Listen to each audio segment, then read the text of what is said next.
Alrighty. Hello. This is like an impromptu video. I was looking at some things on YouTube earlier, and I saw something. This young lady shared a story about her husband walking out on her, and that really resonated with me because previously, not now, not my husband now, but my ex, that's what happened to me. And so I understand what it's like to have someone abandon you and you don't see it coming. But to be honest with you, when I look back, I can see, hindsight is always 2020. I look back and I can see there were some signs there, but I didn't think it would get to the point that it did. Um, and I just want to bring encouragement to someone who may be going through this right now, because it's a very difficult process, and unless you've been through it, you can't really say much, because it's very difficult, and you have to take it day by day, moment by moment. You have to go through it. You have to go through the healing. You have to go through the anger. You have to go through, it's like a process you have to go through in order for you to heal completely from it. And I was in my 30s at the time. It happened in really the end of 2012. I look back and I see, before we ended up moving to another state, I was seeing little things, and kept hearing little things, and the Lord would show me different things about what was going on. And so I kind of had a lot of warning signs, and the distance, started getting distant, didn't really want to spend a lot of time with me. And then, at the time he had to go out of town, because he had a management job. He had to go out of town, and then when he would come back, I would feel a difference. I would feel something wasn't the same. And then the job became the wife. You have a demanding job, it becomes a spouse. And then over the years, we didn't sleep in the same bed a lot. I can count throughout the marriage how many times we slept in the bed together. It was, video games and in the man cave or whatever. And I would always be by myself. I would usually be going to church by myself. It was always me by myself. Even though we were in the same house, we were divided in a lot of ways. And it just, over time, it ended up really getting worse. And then, like I said, I began to see certain things. I began to, I think he ended up getting a new cell phone, and we always did everything together. Then he started, got a new cell phone and didn't tell me about it. And I'm looking like, okay, why didn't you tell me you were getting a new cell phone? I mean, I'm your wife. That's a big deal. And, a lot of texting on the phone, come home and would act real distant, different little things like that were my little signs. All of a sudden had an interest in working out, wanted to go to the gym, cared about the appearance. And I'm looking like, not saying that he didn't before, but it was more of an interest more than what I saw before. And I'm just kind of like, okay, now where is all this coming from? And just getting a lot of accolades at work, hearing a lot of things and different things like that. I look back and I saw the progression towards why it ended. And it was a shock to me. But here's the thing, it's never a shock to them. They already are calculating in their mind what they're going to do. It's already churning. It just have to execute. They're just trying to figure out when they're going to do it and how. And so, it happened when I sent something. Came back from a management conference, and soon as he sat in the car, I felt it. I said, God, something ain't right. Something ain't right. Something ain't right. And I know I ain't tripping. And I just kept sensing that. And I remember that night I said, well, do you have something you need to tell me? It's like, no, I don't have nothing to tell you. But after I asked that, the atmosphere shifted in the house. Became distant. He didn't really want to talk to me. And I'm just kind of like, okay, God, now if you ain't got nothing to tell me, then what's going on? And I can remember the last time we were intimate, it wasn't nothing popping. And I said, okay, something's not right. So it's like a person begins to detach emotionally first, and then physically it follows. So, and then, when I asked, what's going on? What's going on with you? And then, he began to share some things with me. Oh, I feel that you don't pay enough attention to what's going on with me and all kinds of different things like that. And it was always, the thing was, it was always about work. It was always about what was going on the job all the time. And I got tired of hearing about it. But the job was the other woman. So it's like I had to act like I was interested because I didn't want him to feel like I wasn't interested, but I really wasn't. But it's like that was all I could get from him at the time. So I would listen to that or whatever.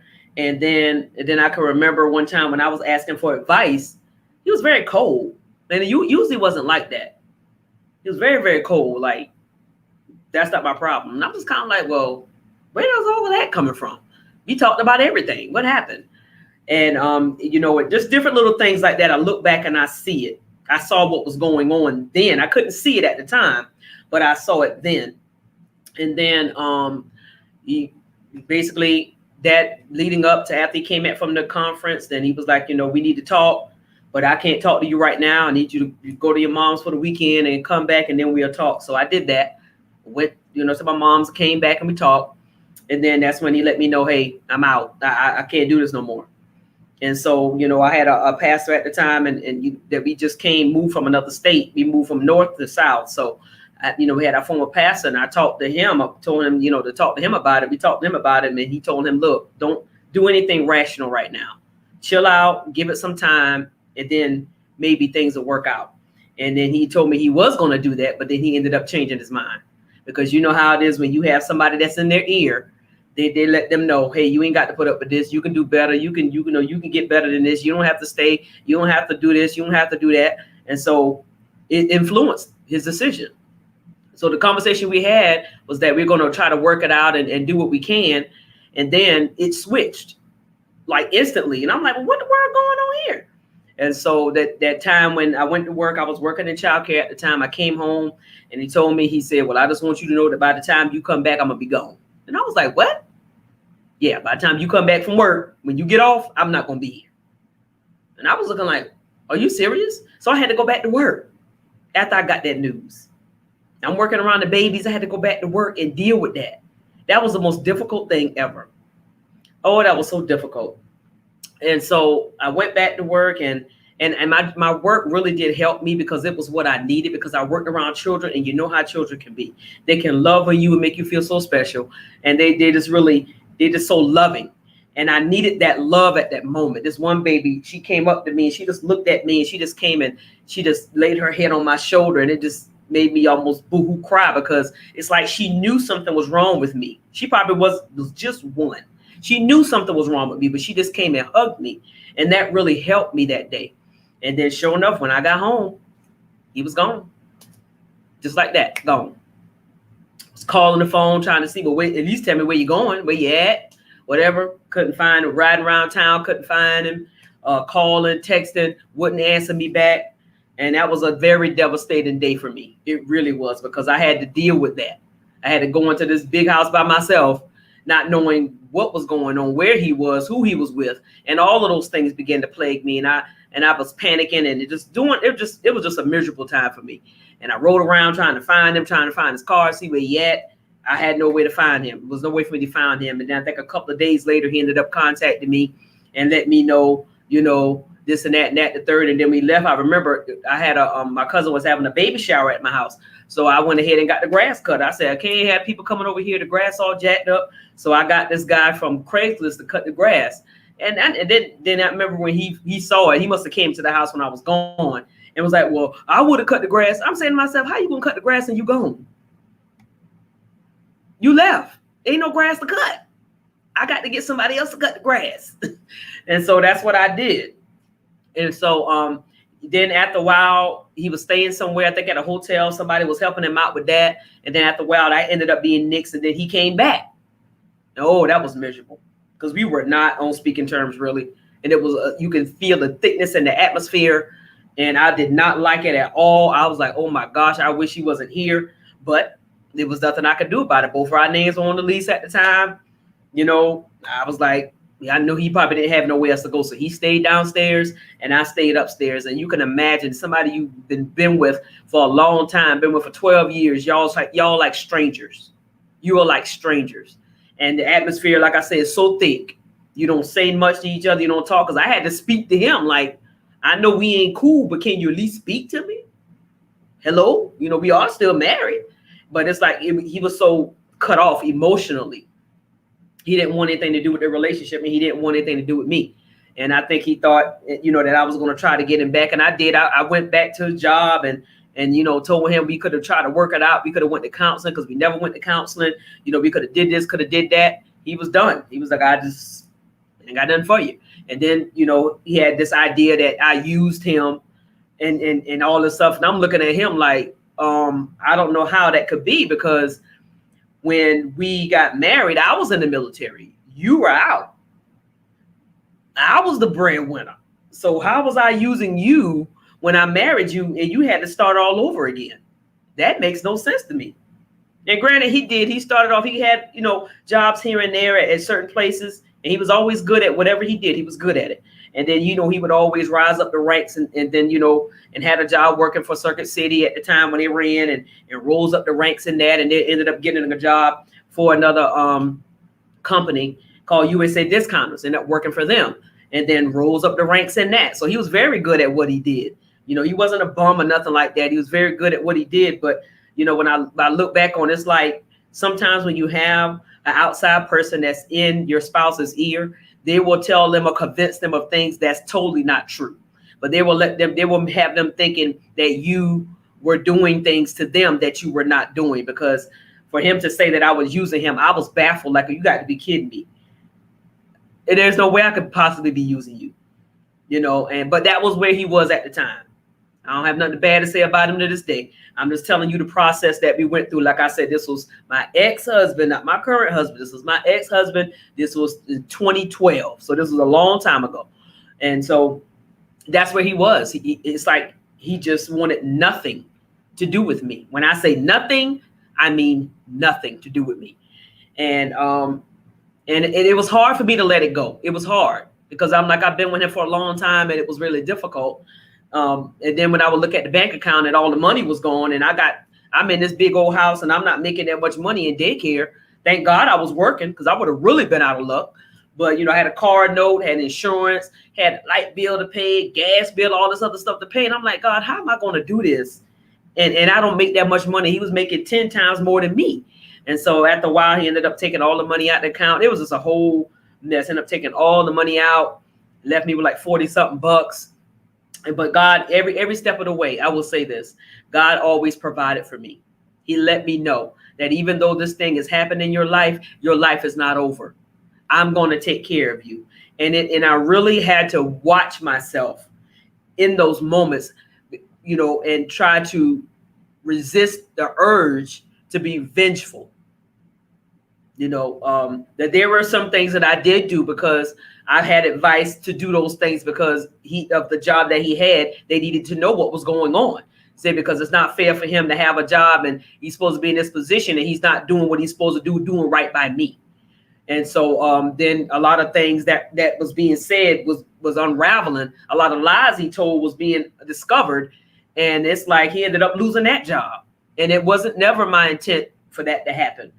But I'm like, you can't just desert me like that, leave me with nothing. And I'm trying to be cordial with you. I'm trying to get in contact with you. You're not talking to me. You know, I couldn't. I'm like, come on, meet me halfway. You ain't got to be with me, but at least give me some money or half the money up with me so I can take care of my business. And so I think after that, that's when he ended up moving back home for a little while. Like I said, I don't remember how long it was, but it felt like forever because it was the tension was awful and I couldn't stand going home because I hated being in the atmosphere like that. But then after a while, I had to end up getting evicted because I let them know at the real estate company. I let them know, look, I don't have the money for the rent. I don't have the money. Am I going to dodge you?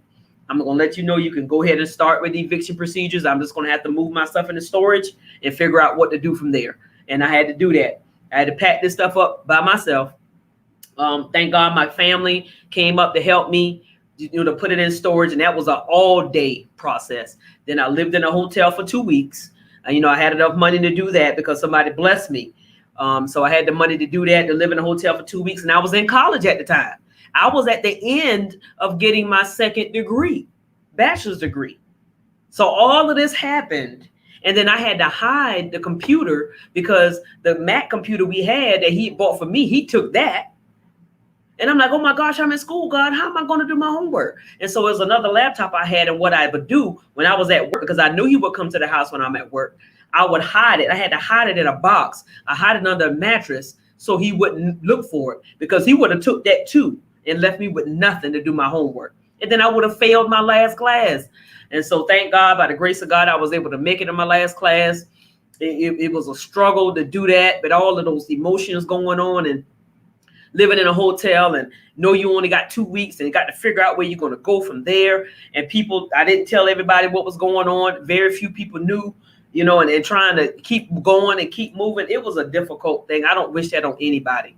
And I'm grateful that I didn't have children that had to go through that. I didn't have any children with him. And I'm grateful that I didn't, because that would have been a traumatic experience for them. My children would have been homeless with me.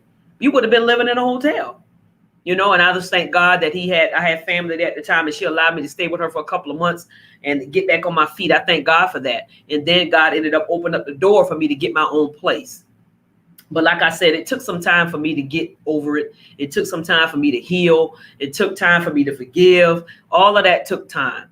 And so I want to encourage you, if you're going through something like this, if you're going through, having somebody that's trying to lure your spouse away from you, or telling them lies, or the enemy is whispering in their ear and telling them this and that. Listen, when somebody's mind made up, ain't nothing you can do about it. You can pray, fast, do whatever you want to do. When their mind is made up to go out their door, they bucking.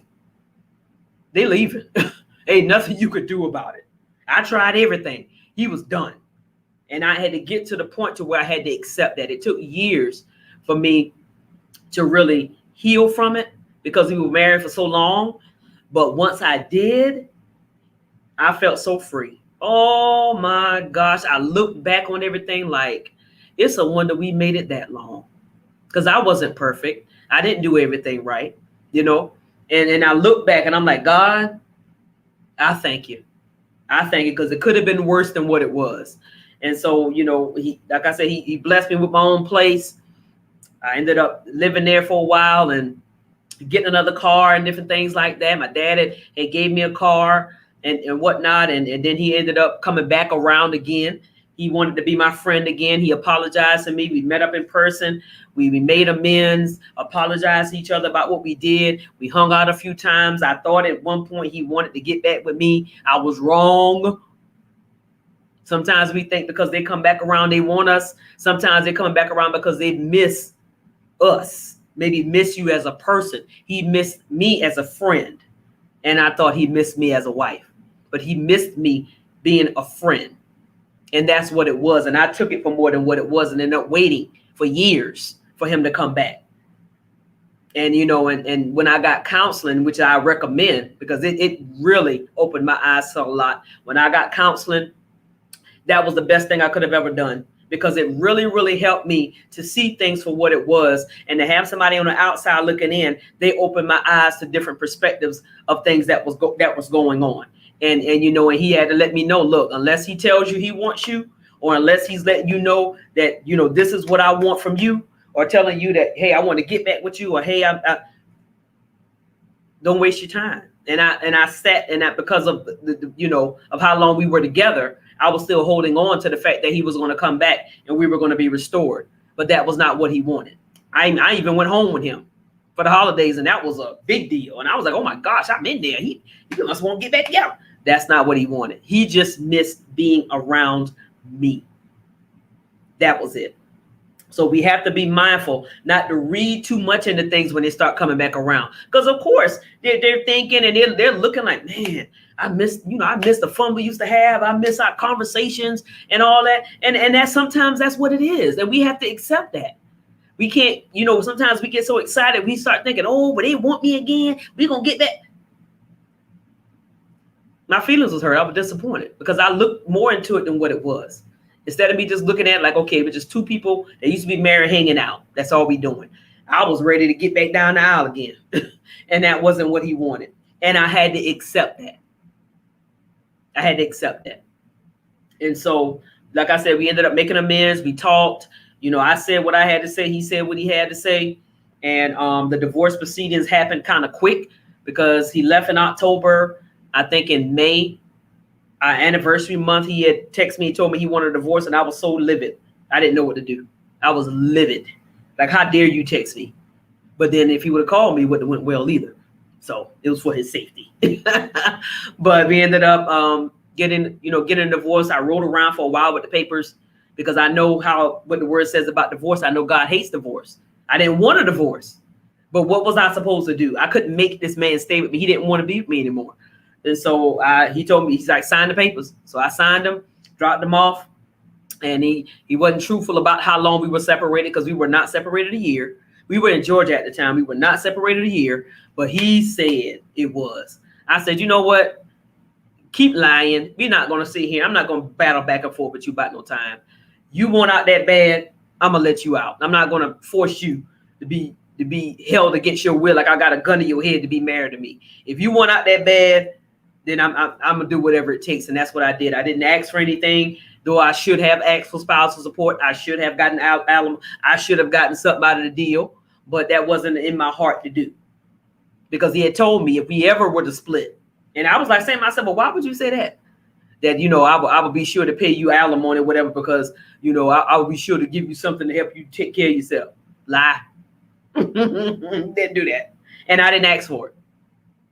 Barbara said I should have. That wasn't in my heart to do. I wanted all ties to be done. And I wanted it done. And so it was done. And God took care of me. I'm telling you, he took great care of me. And I had no strings attached. I ain't had to wait for no check to come. I kept my job, kept working, and he kept blessing me. And that's the end of that. And that was the way it should have been. You know what I'm saying? Because sometimes those things aren't guaranteed. Because what if he would have lost his job and I'm dependent on that? Then I would have been up the creek. But I thank God that I had a job and I was working. And I had my own income. It may not have been much, but I had something coming in to maintain what it was that I had, the best that I could. I ended up losing a car. Car got repossessed. Like I said, I got evicted. Things like that. All that stuff happened. But I had a storage full of furniture, clothes, and everything. So all I needed was a place, because he only took what he bought into the marriage, and that was it. So I still got on the good end of the stick, in my opinion. I had a storage full to the ceiling of furniture, everything. All I needed was a place to put it. That's it. So that, to me, that was a blessing, because I could have had nothing. He could have came in when I was at work and wiped the whole place out and left me with nothing. But thank God, he didn't do that. He took some things that I needed, but I had to get over that. I said, you know what? It's not worth bickering and fighting over, because I'm a woman of God and I have to maintain that. As much as I wanted to choke him and fight him and slash and cut, I couldn't do that, because I was representing the kingdom of God. And so for me, that's what restrained me. I'm just talking for me. And the fact that I didn't retaliate and I wasn't vengeful and I wasn't, doing crazy stuff, that's what caused him. About the year we got divorced was 2013, December. He had got my number from my cousin, and he was contacting me, because he saw that even though we went through what we did, and even though he did me wrong, I did not show off, cuss him out, I didn't do none of that. None of that. I didn't do that. I maintained who I said I was. I wasn't perfect, no, but I think that opened his eyes, like, you know what? I done the worst to this lady right here. She got every right to do whatever she want to do, and she didn't. He would even call me to give him a ride to work, and I would do that. Pick him up sometimes or give him a ride home. I would be there for him. When his uncle died, I went to the house, went to his place and bought him some flowers and a car for the family, because I love his family to this day. I love his family. I mean, I had a great, in-laws, great family. And so I didn't have any ill will towards anybody. And a lot of times we tend to include everybody in what's going on. And I'm like, no, his mama didn't do nothing to me. His stepdad didn't do nothing to me. My brother-in-law didn't do nothing to me. I don't have no ill will with nobody. This was between he and I. And the same with my family. He even came home with me one time for a family reunion. He came home with me. Came home with me twice. You see? But this is what, like I'm saying, every split doesn't have to be full of drama. I understand it can be. I 100% get it. Because I'm not going to sit here and act like I wasn't angry, act like I couldn't stand him, and act like I wanted to fight him and bust up everything of his that I had. I'm not going to sit here and act like that because I would be lying. I know what it feels like. But what I'm saying is, I thank God that I had the integrity. I had the integrity that I had, because it wouldn't have looked good on me. It wouldn't have been a good thing for me. I would have been in jail. You know what I'm saying? And that wouldn't have been a good thing. I would have lost everything then and had to start all over again. And I thank God that I didn't. It wasn't, to me, it wasn't worth it. You know, so like I said, it took some years for me to heal. I did heal. And I had, my counselor was a big help for me. And then one day he told me, he said, look, sis, look, daughter. He called me daughter. Look, daughter, it's time for you to move on. Because if they're not telling you what they want from you or what it is, you're wasting your time. And then my sister talked to me, look, sis, you living there in Georgia, it's time for you to come back home. You ain't nothing there for you. You sitting here waiting around for him.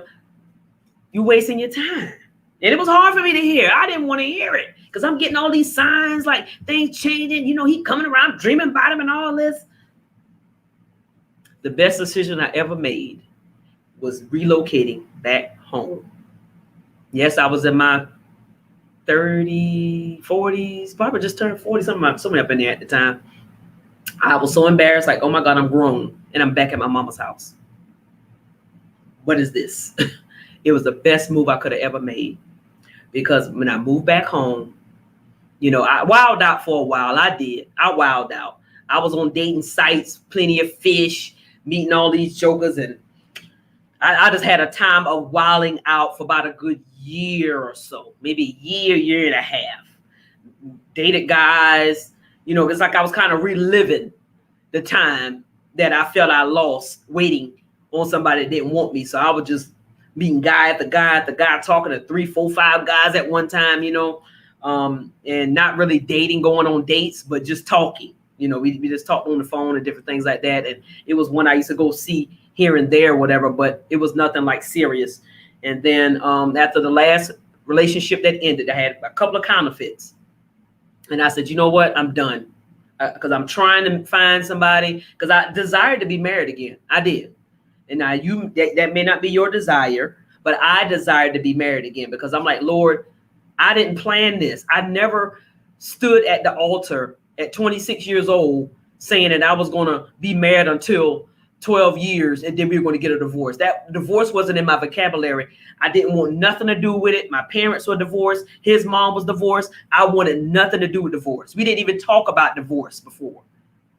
So it wasn't even in, didn't think it was in my future, but it was. And I didn't see it coming. I didn't want it, but it was nothing I could do to make somebody be with me. I couldn't do that.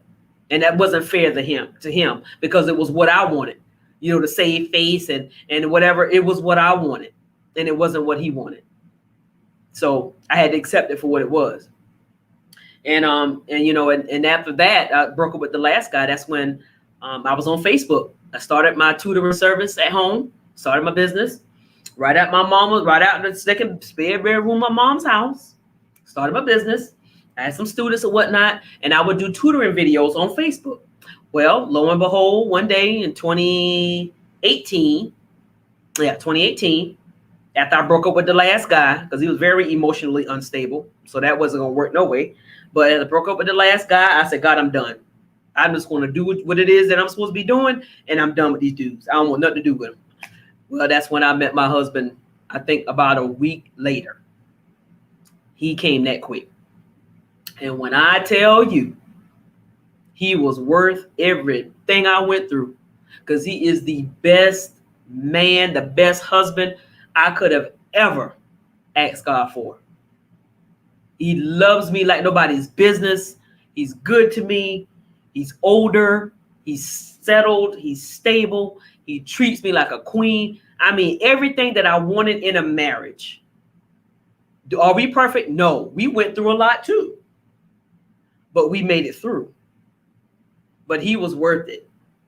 And what I'm telling you is that even though right now you may not understand why, your husband or your wife walked out on you, what it was that did it, why, because I battled with self-esteem after he left. I'm like, well, maybe if I would have dressed better, if I would have wore heels, if I would have worn more makeup, if I was sexier, then he probably wouldn't have. It had nothing. No, there was nothing I could have done to keep him there, because mentally he was gone.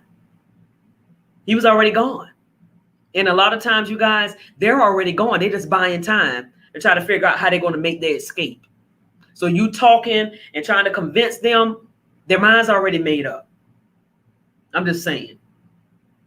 Can't force somebody to be with you, because they're going to be with you because you want that. And it's not going to be because it's what they want. And it's going to be a waste of your time, because you're going to be miserable. And I had to accept it for what it was. And now that I'm years, past, and I look back on it and I see like, oh man, he did the right thing by moving on. We both did the right thing by moving on. We really did. And we still cool to this day. If he has a birthday, our birthday come up, we holler at each other, hey, happy birthday, whatever. He's moved on with his life. He's doing well. I'm moving on with my life. I'm doing well. My husband and I, we're in ministry together. I mean, doing things, writing books and doing things I never thought I was able to do. So my life totally changed for the better, even though I went through abandonment, even though I went through rejection, even though my heart felt like it was broken in a million pieces. I think I cried so much I didn't have no more tears left. I would cry, just cry all the time. Went through the anger, went through the hatred, went through his old cell phone and saw all these text messages, saw who he was talking to. And that set me on another level. I went through the whole process. But what I want to tell you, and I want to encourage you to let you know, you're going to bounce back from it. It may not seem like it. It may not feel like it. You're going to bounce back from it. But here's the thing. You heal in your way, the way that's best for you, because you think that other person is getting away. You think that other person is living their best life. And you think that they're just living high on the hog and they got everything going on and they just forgetting about you. Oh, I promise you that is not true. Because when he and I met up and we talked, I was shocked when he told me how much he suffered. I was shocked because I thought I was the only one suffering, but he suffered. He was depressed. He said he ain't felt that low in all his life. He said he was in an internal cave where he didn't bother with nobody for about 3 months, his mama included. Didn't call her. He was done because he knew what he did wasn't right. And he knew the way he did me wasn't right. He wished he would have did things differently. So don't think that they're getting away with it and they moved on and they just give you the middle finger and they're going on. No, ma'am. No, sir. Because they're reliving it. I don't care if they're with somebody else. They are reliving it. They can't just move on like that because you reap what you sow. They're not going to just move on and just forget you and think life is going to be hunky-dory. It doesn't work that way. So, they have their own process they're going through, which is why things may not be looking for them the way it should. And then a lot of times we ignore the patterns. We see somebody that's already trifling when we met them, and then we want to marry them and think we can make it better. And we get the same thing we got before we married them. And we see that. I wasn't ready for marriage at the time, but I didn't want to lose him. God kept showing me I need to wait. He kept showing me. I didn't want to listen.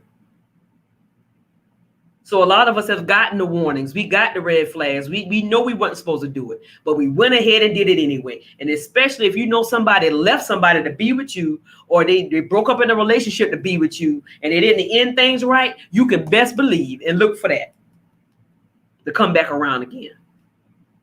That's not the case that happened with me, but I'm just saying the Lord still told me I wasn't ready, but I wanted to do it anyway.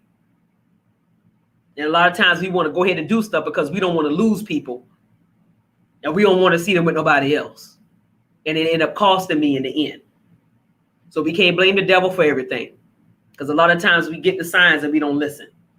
And so what I'm saying is, in spite of, even if you did make a mistake and you didn't listen, you didn't heed the warning signs, the flashes are going off and you would ignore them, even in spite of that, you can recover from this and you will recover.